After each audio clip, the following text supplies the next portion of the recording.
Hi friends, நான் உங்கள் நண்பன் குட்டி. காலையில் அந்த வடை போடும்போது அதை பார்த்தாலே எனக்கு சாப்பிடணும்னு தோணுது. என் உயிரை யாராவது காப்பாற்றுங்க. இந்த மாதிரி காலையிலே வடை போடுறதை நிறுத்தணும். இதுக்காக யார்கிட்ட பெட்டிஷன் கொடுக்கணும்னு சொல்லி எனக்கு உதவி பண்ணுங்க. அந்த வடையை அப்படியே எண்ணெயில் போட்டு அது எப்படி ஒப்பிழிச்சு மேலே வருது பாருங்க. ஐயோ போங்க, அப்படியே அந்த வடை கூட நானும் அந்த எண்ணெயில் குதிக்கணும் போல இருக்குது.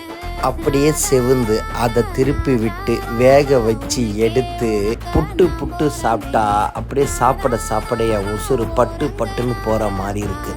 ஒரு சின்ன டிப்ஸு வளர்ந்து வரும் மாஸ்டர்களுக்கு. நீங்கள் ஒரு மண்டபத்தில் பூரியும் வடையும் போடுறீங்கன்னா முன்னாடி வடை போட்டுட்டு அப்புறம் பூரி போடுங்க.